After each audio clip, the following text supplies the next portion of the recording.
Thank you.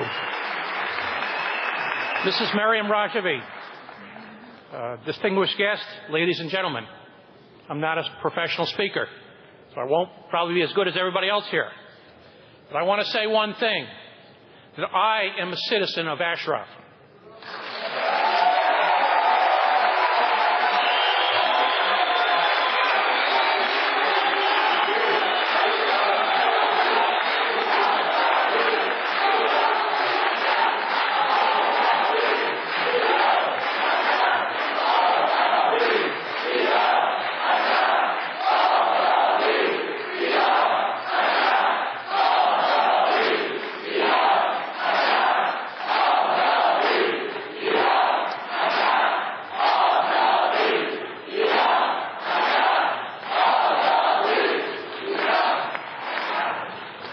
I know your children. I know your brothers and your sisters, your fathers and mothers. Let us stand for them today. Today, I am also a former soldier. During my 13 months in Ashraf, I had the responsibility for the protection of the people of Ashraf. That protection was granted to them under the Fourth Geneva Convention. And those people willingly accepted that protection from the U.S. after having given up their arms and their own protection. They trusted in the United States for their protection. They did this in exchange for trust. A trust that today we must still believe in, a trust that still must be given to this world to make sure that these people are free and safe. In 2004 to 2008, approximately 300 decided to go back to Iran. Very few were ever heard from again. But I can tell you about one person that we did hear from again. And that was Batul Satani. If you haven't heard that name, she was a resident of Ashraf who left and went back to Iran.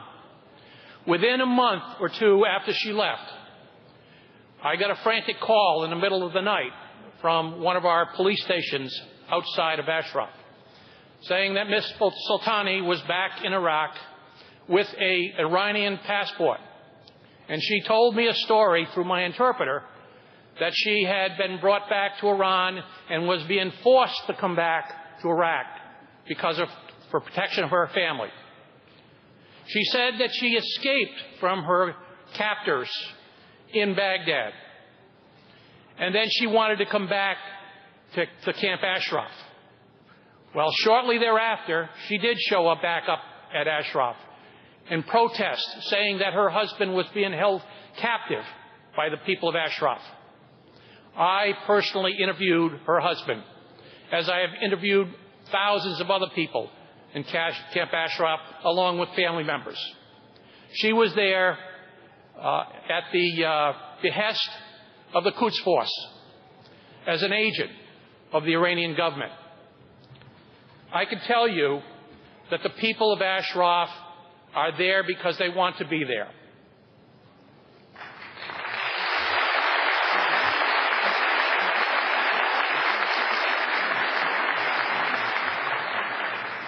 And like in any organization, some people do want to leave, and these people were allowed to leave by the leadership and by the residents of Ashraf.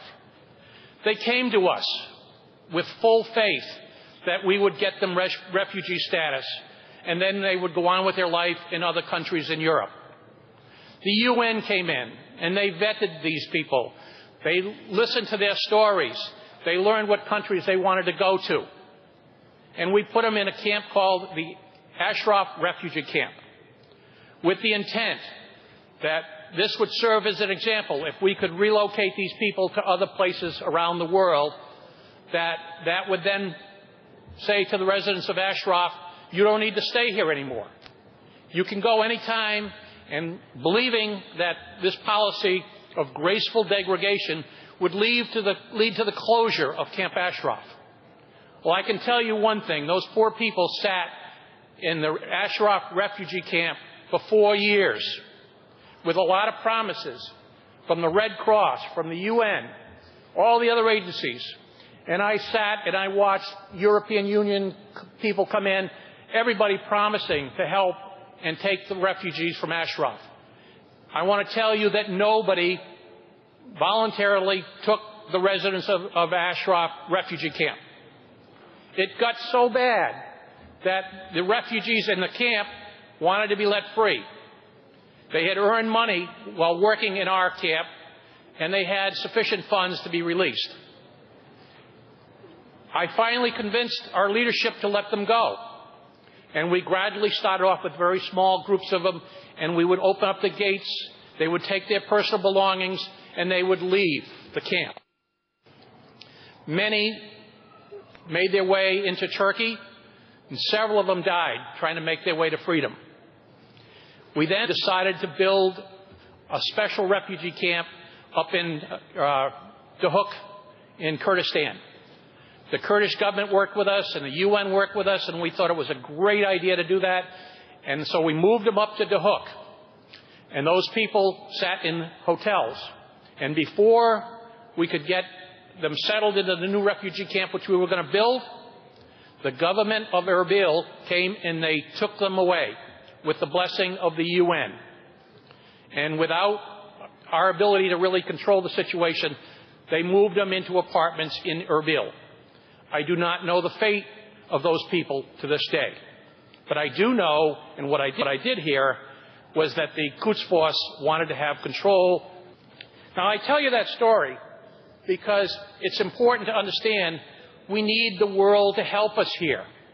If we couldn't get refugee status, if we couldn't move people from the refugee camp into freedom in other countries, how are we going to get the situation done here with the people that are in Ashraf right now?